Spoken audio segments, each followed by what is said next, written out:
Republik Indonesia lebih mengedepankan ke pencegahan.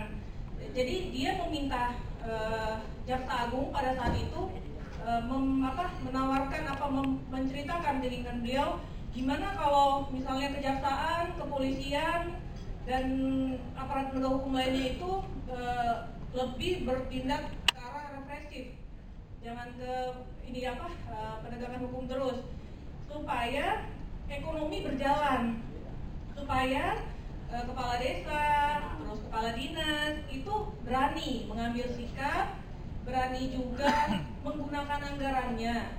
Jadi makanya mungkin sekarang ini kami di bidang Datun ini lebih ditonjolkan. Karena apa? Kami di bidang Datun itu lebih kepada pencegahan.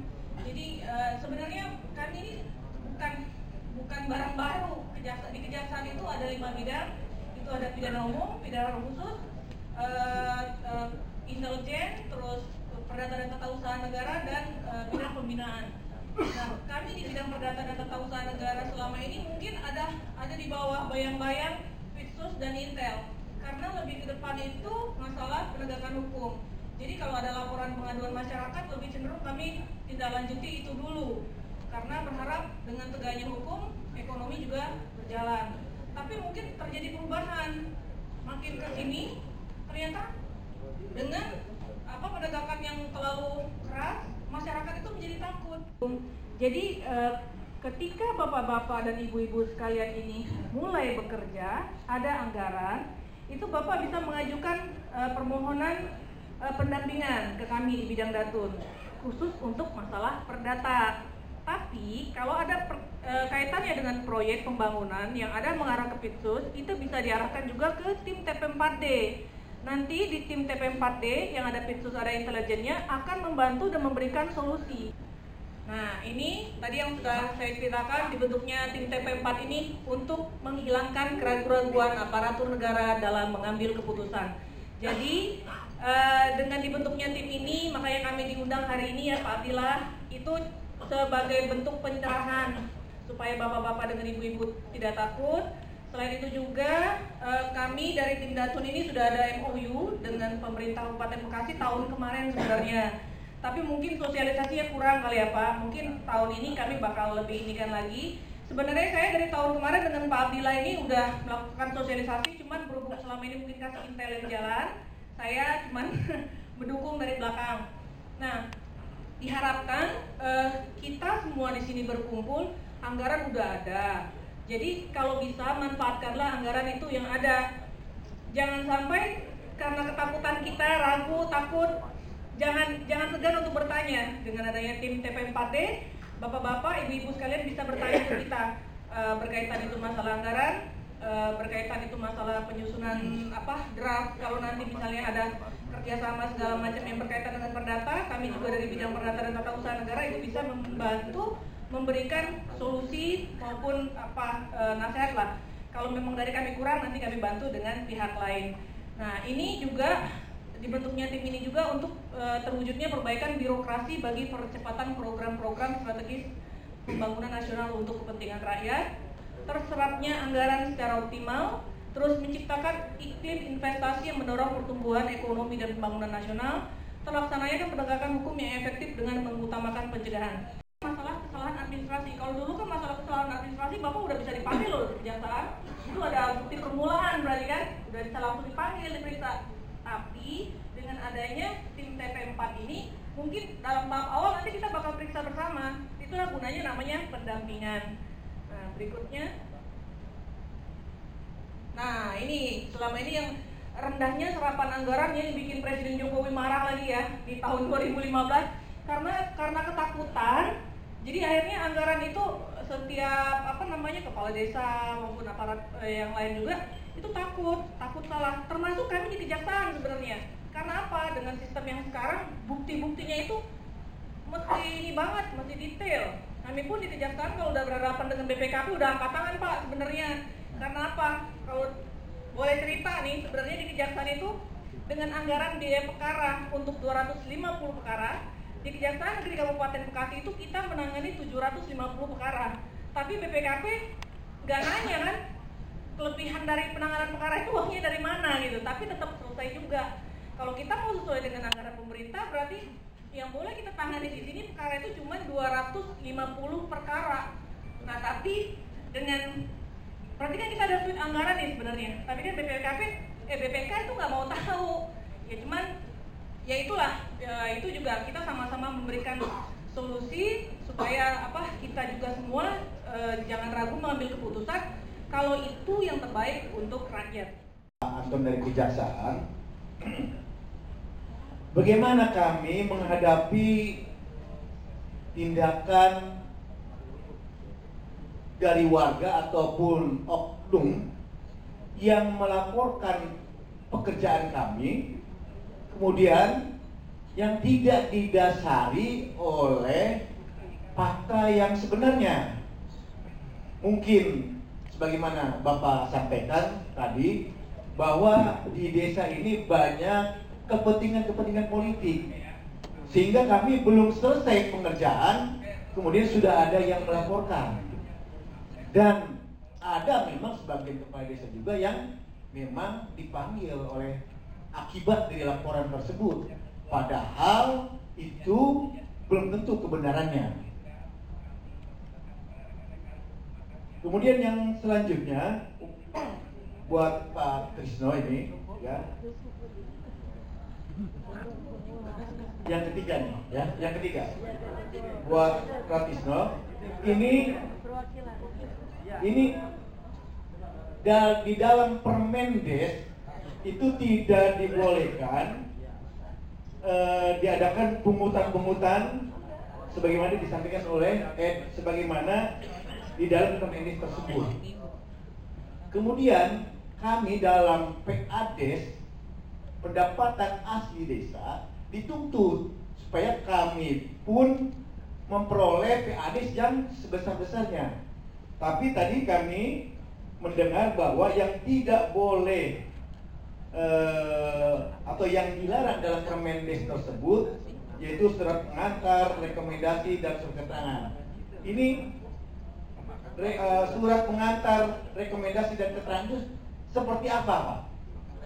Dan kemudian juga dalam hal ini menyimpang sedikit, ini kami juga, Pak, dibayang-bayangi oleh ketakutan karena kepala desa ini selain dari pendapatan dari ini untuk pribadi, Pak, ada juga pendapatan dari akte jual beli.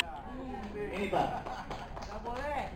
dari akte jual beli, apakah bisa kami mengambil pendapatan dari akte jual beli? Terpaksa saya sampaikan pada Bapak karena kami juga banyak dan mendengar juga, membaca juga, sudah ada kepala desa ataupun kaur yang lain yang sudah ditangkap dengan oleh tipikor, Pak.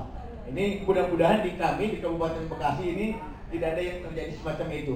Supaya kami juga jelas dasar hukumnya, supaya kami punya dalam penanganan masalah AJB. Buat pertanyaannya, artinya kalau pertanyaan lengkap kan berarti menyimak ya, Pak. Jadi tidak sia-sia ya, Pak. Yang pertama tadi masalah pencairan dana ya. Kalau secara termin ya, termin pencairan dana desa memang dilakukan secara bertermin 2 kali ya. Artinya tadi kalau misalnya secara rata-rata kita ambil desa mendapat alokasi dana desa 500 juta ya. Jadi kalau termin pertama 60% berarti akan ditransfer masuk ke rekening desa sekitar 300 juta. Jadi kalau hari ini misalnya masuk 300 juta langsung diambil 300 juta gitu ya. Nah, memang kondisi inilah praktek yang terjadi ya, praktek yang terjadi di lapangan. Terus yang kita soroti di sini adalah besar risikonya ya. Artinya jangan sampai ngambil langsung 300 juta. Yang disarankan adalah ambillah sesuai dengan kebutuhan ya. Kebutuhan artinya misalnya butuhnya hari ini ternyata misalnya ada 2-3 tagihan yang harus dibayar, berapa nilainya. Karena sepertinya tidak mungkin juga langsung 300 juta dibayar di waktu yang bersamaan, gitu ya. Ini sekedar saran ya Pak ya, sekedar bukan sekedar ya, saran untuk menghindari atau meminimalisir risiko ya. Artinya tadi seperti misalnya hari ini langsung Bapak bawa misalnya ke kantor desa 300 juta, yang dibayar per hari itu mungkin 100 juta ya. Jadi sisalah ini di bendahara desa 200 juta. 200 juta ini risiko dipegang oleh bendahara tentunya besar. Mau pulang sendirian naik motor takut gitu kan, naruh di kantor desa nggak bisa tidur di rumah, bawa ke rumah nggak bisa tidur juga di rumah gitu kan. Nah itu yang ditakutkan. Makanya disarankan atau direkomendasikan supaya pengambilan uang dari bank itu disesuaikan dengan kebutuhannya. Kasih dari 500 juta baru akan transfer 300 jutanya bulan depan gitu ya. Tapi bon pembelian pekerjaan kan berjalan ya, pekerjaan sudah jalan, tapi bon pengadaan ke material mungkin sudah ada 30, 50 atau 60 juta. Nah boleh kita ambil 60 juta atau dilebihkan sedikit 70 juta ya. Itu beda tadi jumlah penarikan ya, jumlah penarikan secara sekaligus. Yang kedua tadi dibedakan juga berapa uang yang boleh dipegang oleh bendahara, artinya bukan. Coba kalau salah dikoreksi Pak pertanyaannya, bagaimana desa menghadapi warga yang melaporkan yang tidak sesuai dengan fakta kegiatannya Pak ya. Benar Pak pertanyaannya Pak? Iya. Nah itu dia ibu-ibu dan bapak-bapak sekalian. Memang saat ini eranya sudah berubah gitu. Dulu mungkin kita bisa bekerja itu bisa tanpa diketahui oleh siapapun gitu. Tapi saat ini dikarenakan ada undang-undang keterbukaan informasi publik, kita bagaikan kerja itu di rumah kaca Pak. Gak bisa kita sembunyi-sembunyi lagi gitu. Memang harus transparan saat ini. Malah kalau seandainya kita tidak transparan, undang-undang keterbukaan publik itu ada sanksi pidananya juga Pak gitu. Nah, dikarenakan eranya sudah berubah Pak, dan juga kita dalam melaksanakan kegiatan itu jangan takut dan jangan ragu untuk mengambil keputusan. Oleh karena itu kita hadir Pak. TP4D maupun jaksa pengacara negara itu hadir. Di TP4D itu ada 3 bidang: intelijen, pidana khusus, dan tata usaha negara. Apabila ada masyarakat atau warga yang menakut-nakuti Bapak, itulah fungsi kita. Di bidang intelijen, bagaimana dia mengamankan suatu kegiatan sehingga aman. Di bidang pidana khusus, bagaimana memberikan pendapat-pendapat agar tidak masuk ranah tindak pidana khusus. Di bidang perdata dan tata usaha negara, bagaimana cara membuat kontrak yang benar, bagaimana cara membuat adendum yang benar, bagaimana juga supaya apabila bapak-bapak ibu-ibu sekalian sudah mengambil sikap atau pendapat atau keputusan tidak digugat. Oleh karena itu kita hadir Pak. Jadi saran saya Pak, nggak usah takut, nggak usah ragu. Saya bersama tim siap untuk mendampingi Pak yang mengganggu itu Pak. Insya Allah dengan kehadiran kita, insya Allah, dan kita usahakan tidak ada lagi yang mengganggu Pak. Terima kasih. Cukup Pak, ada tambahan Pak? Dulu jangan poin aja Pak. Sorry. Dulu mau redaksi nih. Tadi lupa saya Itu beri boleh penjelasan. dikaji juga Pak. Kadangkala pimpinan ada laporan dari bawah, spontanitas ditanggapin. Dipertimbangkan dulu itu Pak. Siap. Banyak kejadian itu. Nah, dikarenakan hak seluruh warga negara itu memberikan laporan atas dugaan atau terjadinya suatu tindak pidana, maka kami selaku penegak hukum juga tidak bisa melarang seseorang itu untuk tidak melapor Pak. Nah, apabila ada seseorang yang melaporkan suatu dugaan atau suatu peristiwa pidana, nah kewajiban kami untuk menelusuri atau melakukan penyelidikan apakah laporan ini benar atau salah gitu. Nah, yang tadi saya sampaikan ada perbedaan saya selaku penyelidik, penyidik, penuntut umum atau eksekutor dan saya selaku pengacara negara. Ada kode etiknya, Pak. Indikasi atau permasalahan yang mencakup tindak pidana korupsi, segera informasikan ke kita selaku jaksa pengacara negara. Sorry Pak, satu pertanyaan saya. Ya. Ada salah satu pelapor dalam laporannya tidak terbukti di lapangan. Kira-kira sanksinya apa Pak? Nah, pertanyaan yang bagus itu, Pak. Iya, yang dianggap juga ya Pak, kebiasaan. Dia doang laporin. Dan dia doang laporin kepala desa, tetapi kalau nggak ada buktinya, contoh, Ya. lebih lahu. Nah, Nggak masa rumah masih baru dibangun belum selesai, ya itu masih ada Bapak. Begitu dilihat cakep kan rumahnya, apa sanksinya coba? Ini yang perlu ditindak. Ya. ini ditanya ke saya Ke Bapak. atau ke Bapak polisi nih? Nanya ke Bapak, tapi contohnya Oh gitu. kita buang kemari sebelah. Pasep Pak, biarin Pasep dan biarin Abdul, Pak polisi aja yang menjawab. Iya, Pak. dan nggak apa-apa. Nah, ya Pak ya. Gantung Bapak menyerahin semua. Oke, saya persilahkan Pak untuk menjawab Pak. Terima kasih. Iya, lanjutin Pak. Terima kasih waktu yang diberikan kepada saya. Terima kasih pertanyaan dari Pak Haji Muara Bakti. Muara Bakti Pak ya. Iya, agak. Saya sampaikan memang benar. Saya pernah ke Muara Bakti. Saya pernah ke Babelan Kota Pak ya. Iya. Terus ke Pantai Urip pernah. Kami mendapatkan laporan dari masyarakat. Jadi itu ada namanya tahapan Dumas, Pak, aduan masyarakat. Kami mintain keterangan, cek, kemudian kami akan verifikasi, Pak, benar nggak ya data yang disampaikan masyarakat ini ke lokasi. Kami ngecek, Pak. Jadi kami tidak serta-merta langsung panggil, Pak. Tidak, Pak. Itu ada tahapannya. Saya cek ke lokasi. Data yang diberikan ke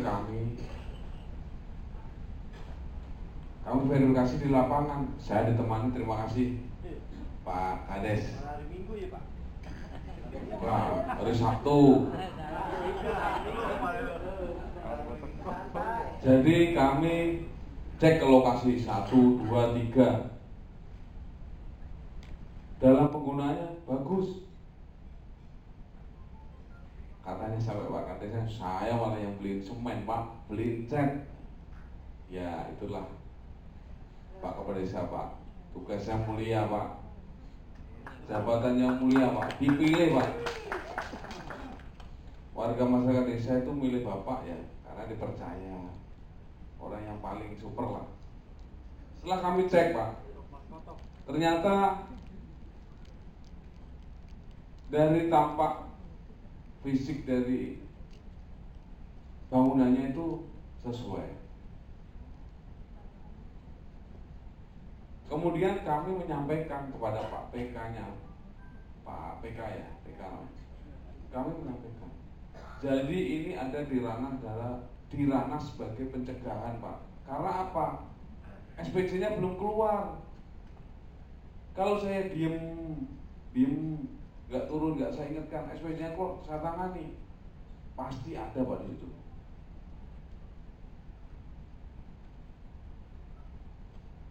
Karena dari honor PK pun sudah ditentukan dalam aturan. Kalau tidak sesuai aturan, itu namanya melawan hukum. Ada Pak, ada sanksinya. Dirangkai, oh ternyata ada kerugian negaranya. Jadi di Polres saya sengaja turun ke lapangan, di sana ngecek. Dan yang lebih istilahnya itu menyakitkan bagi Pak Pantai Urip Pak ya? Lebih menyakitkan lagi itu anggarannya belum diterima, beritanya sudah kepala desa Pantai Urip korupsi ya. Itu saya klarifikasi Pak, benar tidak? Oh ternyata salah. Ya saya lapor ke pimpinan saya. Oh tidak sesuai dengan fakta di lapangan. Kalau soal pelaporan seperti itu, kalau kita masyarakat menyampaikan seperti itu, kita tidak serta-merta bisa menangkap Bu. Tidak bisa. Kalau itu dikaitkan dengan tindak pidana yang ada di KUHP, ya tadi saya dengar pencemaran nama baik kata belum bisa. Itu masih panjang. Pencemaran nama baik harus ada laporannya seperti apa.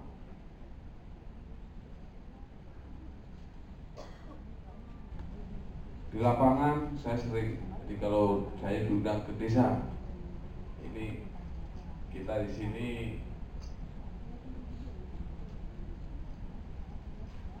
saling koordinasi di desa. Jadi di sana, misalnya di desa A, ditungguin oleh ya Bapak Ibu tahu sekalian, ngerti lah siapa yang menunggu pasti tahu, dipantau terus. Kalau memang Bapak Ibu merasa keberatan, Bapak Ibu merasa dirugikan, silakan laporkan ke kami. Silakan laporkan. Seperti apa laporannya, seperti tindak pidana apa yang akan dikenakan kepada mereka, silakan Pak. Itulah dituntut keberanian dari Bapak-bapak dan Ibu-ibu sekalian. Jadi ya saya merasa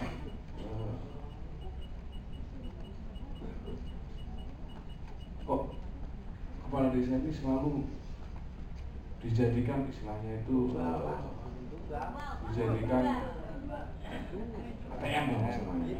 Ya kan? Ini fakta Pak. Saya baru 8 bulan Pak. Ya seperti ini. Warning, ilmu yang saya dapatkan setelah saya baca-baca. Mungkin Bapak Ibu sekarang belum pernah baca.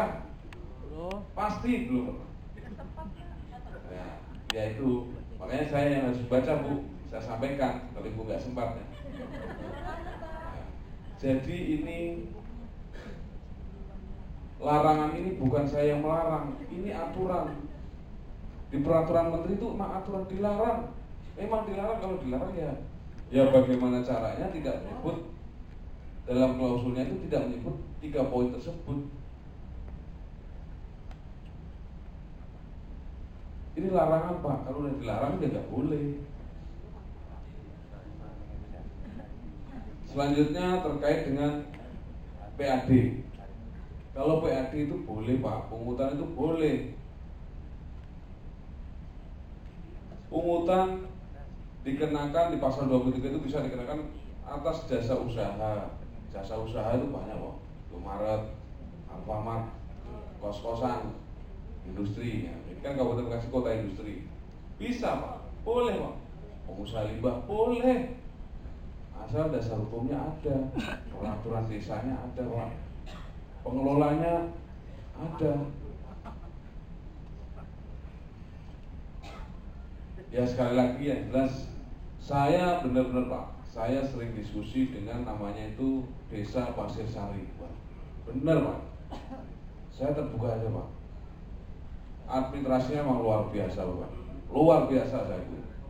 Cara menggali potensi desanya luar biasa Pak. Katanya lulusan dari Harvard University S2.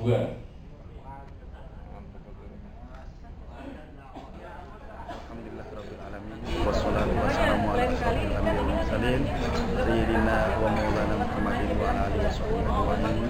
Allahumma sholli sholatan kamilatan wa sallim salaman taman ala sayyidina Muhammadin alladzi tanhalu bihi al-uqad wa tanfa'u bihi al-qurab wa tuqda bihi al-hawaij wa tunalu bihi ar-raghaib wa husnul khatim wa yustasqal ghamam bihi al-karim wa ala alihi wa sahbihi fi kulli lamhati wa nafasin bi'adadi kulli mahmudin rabbil alamin. Amma ba'du. Kami hormati